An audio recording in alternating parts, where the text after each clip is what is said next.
All right, quick edit.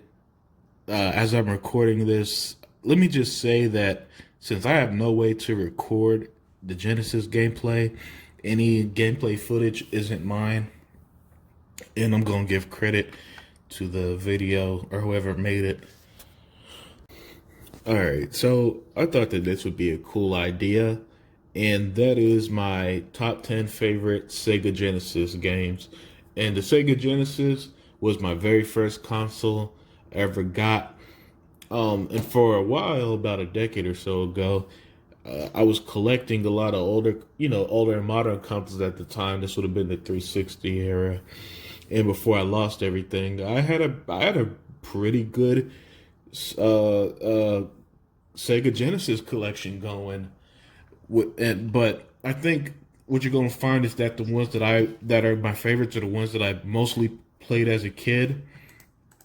These were some of my earliest gaming experiences, and in fact, my very first video game, as cliche as it is, was Sonic the Hedgehog because it came bundled with the Genesis at the time that I got it, at least. So this would have been the early '90s, like '91 or '92, something like that. But yeah, let me get started here with number 10, Vectorman. Vectorman. This was an awesome run and gun game, and it had this awesome, at the time, 3D art style. Um, that it really stood out at the time, and it was really different, and it was like this fun and smooth gameplay that I remember, where you play as Vectorman. I don't remember. As a kid, I'm not sure if I even beat every game on this list. I don't remember if I beat Vector Man. I just remember having fucking fun with it and how awesome it looked. And there's also a Vector Man 2. Um, However, I'm not sure if I had Vector Man 2, but I do remember having Vector Man. I do remember loving that awesome. Like that was probably the earliest that I can remember that 3D art style and like super fluid animations. Just really, really cool and really unique game. And at number 9, we got, oh, this game is legendary, Gunstar Heroes. Some might say is one of the best games on the Genesis. Yeah, this one I will play a little later. When I start to invest into like collecting and stuff. So this was one that I played a little later because I heard good things about it. Was able to find a copy of it time. And yeah, this game is badass as well. I don't know much of the story of it. Um, but I know, but again, this was the era of like the side scrollers, the beat 'em ups, the running guns, and this was another fast paced, awesome, awesome, awesome game. Uh, awesome game. Came out in '93, I believe. Yeah. So you could play single player, co op. This is one of those games. I played a little bit with my brother. Again, I was a little this when I played it, I was a little bit older. This would have been like the early 360 years. So playing with my brother. By then he moved on, and I was still kind of in the retro, trying to get into retro gaming at the time. But yeah, Gunstar Heroes, absolutely awesome game. Another game with those smooth, super fast animations, and it's like this wild gameplay and all this stuff. But moving on to number 8, being a big superhero fan, you're going to see a number of these type of games on here. And at number 8, it's Spider-Man and Venom Maximum Carnage. This was during the time, like in the '90s, the X-Men were ultra popular, and Spider-Man had Carnage. This was not long after Venom was introduced in the comics, and so the game started to feature, Venom and Carnage and all these stuff. And Venom was playable, by the way, in the game, and that was awesome. And having that novelty of playing as Venom was freaking badass. Yeah, this game was a lot of fun. And while it's not my favorite superhero game, on the Genesis. It was really, really cool. And for those, and it's kind of funny because I've talked about before how people never cared about Spider-Man games until 2018. Like, we've had Spider-Man games forever, and this was a really, really, really good one from back in the day. Good enough to be number 8 on my personal list. At number 7, this game was fucking phenomenal, and that was Shinobi 3. Shinobi 3. All right. So the Shinobi series of games, like you had Shinobi, Revenge. I think it was like Revenge of the Ninja, something like that. And no, I'm sorry. What was it? Revenge of Shinobi or something like that. And all these other games, and they're all good. But my favorite was always Shinobi 3, and again, another awesome, like, this was one of the best Ninja games ever. If Ninja Gaiden and Ninja Gaiden Black didn't exist on the OG Xbox, this probably would have been my favorite Ninja game, because that's how badass this fucking game was, man. Shinobi was absolutely phenomenal. This was one of those games that I played so many times, and it got a little hard towards the end. That's kind of how it is, difficulty curve and all that stuff. And it will get a little hard at the end. But still, it was, playing as a ninja is always just, that's one of the coolest things you could play as. Ninjas are always badass. So, Shinobi. And so, yeah, this game was freaking great. And I think it's on the Sega, because Sega only ever tackles Genesis nostalgia. I'm confident it's on these Sega Genesis collections. And they've been releasing Genesis collections since like the Dreamcast. There might have been a Genesis collection on the fucking Saturn, if I'm not mistaken. That's how much Sega has hoarded out the Genesis. But yeah, this game shouldn't be hard to find. It's on Sega collections. It's awesome. It's an awesome side scroller. It's a ton of fun. It does unique games like one of the bosses, if I remember correctly, was like fucking Mecha Godzilla and all this other crazy stuff. I'm kind of going off memory here, and I believe one of the bosses, would be like a Terminator boss and all this other stuff. There probably would have been copyright issues if they made it these days. But yeah, the Shinobi game. Oh man, that was so good. And then, you know what? As much as a bad rap as licensed games had, Robocop versus the Terminator on the Sega Genesis. Yeah, this game was another badass game. All of these are kind of in the same run and gun genre, but yeah, this was another badass one, man. And then like especially once you got the gun upgrades for RoboCop, then it really became just fucking crazy. He'd shoot flamethrowers and all this stuff. Oh man, this game was so damn awesome. Yeah, this was another one. I'm not even sure if I beat the game back in the day. I just remember having a lot of fun. With this one, man. I just remember that this game was so damn freaking awesome. And RoboCop, and then before RoboCop and the Terminator were together fighting each other in Mortal Kombat 11, you had this awesome game, and I believe it was on the not Sega. I believe it was also on the Nintendo, the Super Nintendo. But I didn't have a Nintendo, so so a lot of this is going off memory. I just remember that game just being fucking amazing. Yeah, that RoboCop versus Terminator at number 6. All right, at number 5, we got Streets of Rage 2. A legendary game, and it's actually a little lower than I expected when I was going through these. However, there are some games that I would play a lot more, that I've put more hours into or have fonder memories. But the Streets of Rage games are all legendary. I didn't want to be corny and then choose all three, because I was going to do that with this and Sonic, because I love those games, all of them so much. So I went with 2. One thing that stands out with these Streets of Rage games is the music. The music that still run through my mind through this day. along with being badass and a lot of fun and excuse me.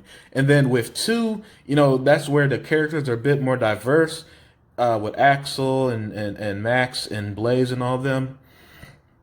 So the characters had a little bit more variety than the Streets of Rage 1, and I think that's why it stood out a little more than the first one. But yeah, if you want to play a classic game with fantastic music, um, one of the most influential beat 'em ups ever, you gotta play Streets of Rage. I don't know a Genesis fan who didn't love Streets of Rage, and I was expecting it to be like number 1 or number 2, but but then I was like thinking back, and it's like, there are a few games on here uh, that I remember playing and just think it was phenomenal, and I think the number 4 game is a bit of a forgotten classic, and Alisia Dragoon.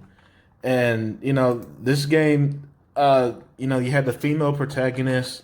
It had an amazing looking art style and animation. Yeah, this was one of those early '90s games, platformers. I think it was exclusive to the Genesis, where you play as this woman, and she's avenging her father and all this stuff, and she got these cool magical powers. This game, like this game, it could be made today, and I think it would work very, very well with modern action adventure games. That's how good, and that's how well I think this game has aged. And I think if you go back and play it, you'll see, because when it comes to the Sega Genesis games, I don't really see this game get mentioned like I do, say, your Sonics or Streets of Rages, right? Or even a Gunstar Heroes. But yeah, this game, Alisia Dragoon, I could be pronouncing it wrong, but it doesn't fucking matter. This game was absolutely awesome, man. Yeah, and this is one of those games where I played it probably my teen years or early 20s, whatever. Man, I really wish I didn't lose my collection, because I would have loved to show, to show game off like this.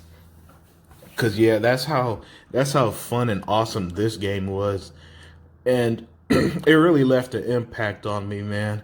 Because if you haven't heard for it, look it up, and I think you see, oh yeah, this would be an awesome beat 'em up platformer, whatever the case is. All right, and then at number 3, we got X-Men 2 Clone Wars. Yeah, now this is, oh my goodness, I am forgetting Batman. Ah, shit. All right, so this is gonna be a top 11, yeah, because along with X-Men 2. X-Men 2, yeah, I'm gonna have to cheat. I hate when I have to do this, but you know what? You make these lists, you forget a great game like Batman Returns, specifically the Sega CD version, and you can't leave a game like that out. So yeah, X-Men. But first, let me talk about X-Men 2 Clone Wars. All right, this was one of those games I played religiously. And a big reason why, this was the early '90s with the old X-Men cartoon. That was one of my favorite cartoons back in the day. So when there was an X-Men game, I jumped in on it, and that first X-Men game was great as well. But X-Men 2 Clone Wars, that's one that I really remember playing. And you could unlock Magneto at one point. You played the likes of Cyclops, Wolverine, of course, Wolverine, Gambit, Nightcrawler, Beast, and yeah, my favorite X-Men is Nightcrawler. Yeah, but the game was absolutely fantastic. Oh, and Psylocke. I almost forgot about Psylocke. She was playable, and and it was, you had all these different levels, and all the levels look different. They'll feel different. Like the first level would be in the snow, right? Then the next one being like some facility, and then the next one was like in some jungle area. This game was so damn good. That is up there. That is up there easily in the top 10. It's one of those games that I played thousands. Man, I'm seriously no joke. When it must have been thousands of times I played Clone Wars 2, because that's how awesome I thought that game was. And then Batman Returns. More specifically, the Sega CD version, I remember being really good. But even the Sega Genesis version was awesome, man. Uh, Batman. I'm a huge DC fan, and Batman games are probably even more common than Spider-Man games, man. Excuse me. But yeah, this was an awesome one based off the movie. And I remember driving sections in the Sega CD version was very extremely well done. But even the overall gameplay was great, from what I remember. And I remember just having just absolutely blast with this game. You would fight Catwoman and Penguin and all this stuff. I didn't love it as much as X-Men 2 Clone Wars. So if I were to rank it, I would have it one step below that. So that would be number 4 instead of number 3. Really hate that I fucked up my count, but it is what it is. Still, it's an excellent game. All right, at number 2, we got Sonic 3 and Knuckles. And I think most people think Sonic 2 is the best one, but Sonic 3 and Knuckles was always my favorite. It had that cool gimmick. Because remember, Sonic 3 originally came out on its own, and then a few months later, you had Knuckles, and then you could plug the Knuckles cartridge on top of it, and you had both games. Or you could even plug Knuckles. I'm sorry. You plug Knuckles into the game, and then plug Sonic 3 into it. And then you could do the same with Sonic 2, and then you play as Knuckles in Sonic 2. The gimmick was freaking great. And that's always been my favorite Sonic game. I always thought Knuckles was a better character than Tails. And it was the one Sonic game that actually told a coherent story. Because even from the beginning, when you're Sonic and you run into Knuckles and he takes the emeralds and all that stuff, it really set the tone and set the mood. And then it was so cool. And then playing as Knuckles as another way to experience the game was a great way to add to the Sonic games at the time. And Sonic 1 was my first experience in gaming. So, but I didn't. But and as great as Sonic 1 and 2 was, it was always Sonic 3 that I felt was my favorite. And then at number 1, we have the legendary Mortal Kombat. And as all us Genesis fans know, the Mortal Kombat game had the blood and the violence. And some might say, "Oh, but it looked better on the on the Nintendo." Oh, who gives a shit? It was still censored pussy shit. Man, we had it good on the Genesis. The game was hard as shit against the computer, but that wasn't it. It was the experience with my brother, my friends, and my cousins that made Mortal Kombat as the number 1 game. And I had a hard time choosing which one of the trilogy I want to put here, because I had a blast with all of them. And I don't know about y'all, and I'm pretty sure we all did it, where we wrote their combos in the booklet that came with the Mortal Kombat game. Man, that game was so freaking phenomenal. And we had a blast, especially when you pulled off the combos and you would like rip off Liu Kang's head, or with Scorpio get over here, legendary stuff, man. That game was so damn good. Actually, I loved Mortal Kombat is my all-time favorite fighting game. I love the modern ones. I love the retro ones. I even love when they went 3D and they did stuff like with Armageddon and all that stuff. I always love Mortal Kombat, and it's because of this. And it's because of this one right here, man. And I don't know if people realize how huge Mortal Kombat was in the early 90s, man. When it hit, You know, if I'm not mistaken, this is the reason why games have ratings now, is because the violence was so over the top. And if you remember the '90s, man, the '90s was all about extreme and all that stuff. So this was right up our alleys as kids. And you know, I used to play with my cousin and my brother. Used to beat my brother's ass and all that stuff at the game. You know, his favorite was Scorpio, and I used to just choose anyone and just beat the shit out of him. Raiden, Liu Kang, Sub Zero, you name it. So yeah, I just have a ton of memories of Mortal Kombat, and that's why it's my number one favorite Sega Genesis game. All right, so with that, hope you enjoyed. Let me know what you guys think. Sorry I fucked up towards the end with forgetting Batman, but I couldn't exclude Batman Returns because I love that game. And I'm out.